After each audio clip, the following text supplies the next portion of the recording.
All right, y'all, we're back out in the garage. Was going to do a little cutting on the DOM, cut off a couple stubs for each end of the bumper bit that we're going to put on the back, and then go ahead and measure and cut each length for each frame rail. And something told me to check this out, to take a look at the weld protrusion in there that we needed to grind away on. So I got my bright light, and I stuck it down in there, and you got to take a look.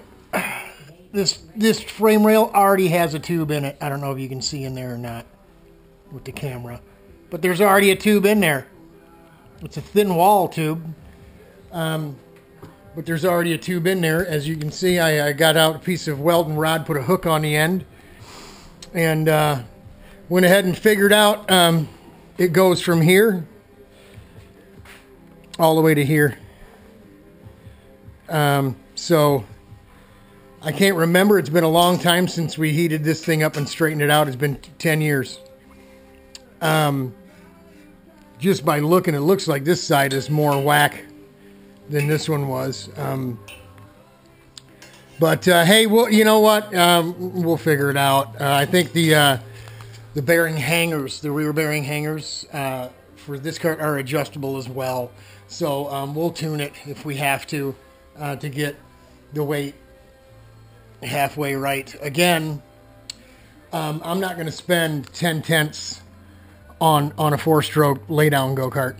We're going to, obviously, it'll be pretty and nice and safe, but we're not going to go crazy with getting corner weights, dead nuts, and all that kind of stuff. It's not a competition vehicle. It's going to be for people, new guys, to take a free ride. You know, go out, spin 4, 5, 6 laps. What do you think? Was that fun? Cool. Go buy a go-kart. Type of thing. I'm a little distraught that there's a piece of tubing in there. We'll go ahead and put the piece that we were going to put in here on this side. It's obviously going to help this stuff. It's only 1.125". I think it's chrome moly. You know, knowing, like I told you, the history of this cart, there were no markings on it. I sent pictures of it to Keith Freeber, and from what he said, as I probably already mentioned in another video, that one of the guys that worked there probably used it to practice welding. You get a tube or two here and there that might, you know, the gaps with the notching, the tube ends up being too short, or it was notched at a wrong angle or something. It gets thrown in a scrap pile. And maybe they cut, you know, say a section out of it to make a center bar or whatever later on, but it's always left for them to work with later. Somebody might have just tossed this go-kart together and welded it together. I'll put, if it'll let me, if the picture isn't too big, I'll select a thumbnail from my photos, and I'll put up the original. I had the original chassis leaning up against the wall at the indoor go-kart joint in the garage, and me and Rich cutting and grinding on it as we cut it apart. And you get a look at the porch itself is actually round on the very end. It isn't a rectangle. And I haven't really looked at a whole bunch of Margays, but I haven't really seen a porch like it. I don't have it anymore. I don't know what I did with it. I gave it to Kenny or something to help somebody else. You see this one's got a bend and it's straight and a bend. The other one was completely round.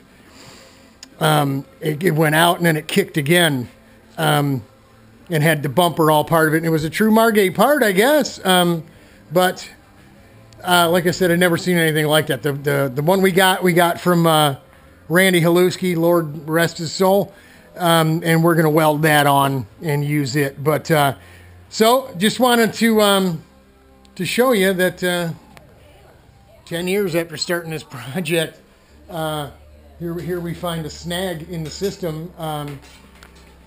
It's not out of character, I guess, because this was a right-hand drive cart, for this frame rail to crack a lot because of the motor, the torque, and you're pulling on this side, you know, with belt drive or chain drive or whatever they were running on this thing. I think it was a belt.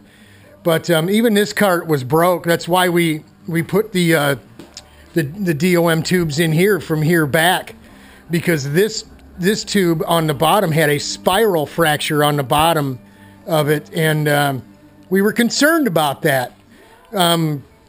we certainly don't, we're going to be running the motor on this side, so there won't be any torque and what have you on this side with this here. Obviously, as a reed, 100cc reed, it ran on that side. But that's it. We're going to go ahead and cut off a couple of 2-3 inch long pieces for our bumper stubs, and then we'll cut a piece to fit in here, and we'll go ahead and fit that one up. Nothing we can do about this here unless we can find maybe some solid steel rod, or maybe another tube to fit inside that tube. I really would like to stiffen that up. For my liking, it's not stiff enough if it's already given problems with a 100cc cart. But you know what? It is what it is. What do you do? Maybe we'll just go with it and not do anything else. I'll bring that to you again later. But maybe we throw some round stock, some solid round stock in there. Like I said, it doesn't weight and balance and what have you. As long as the thing will turn both ways and it stops and it goes and it's safe, that's what it's all about. So just thought I'd brief you on that snag that I just found. See y'all.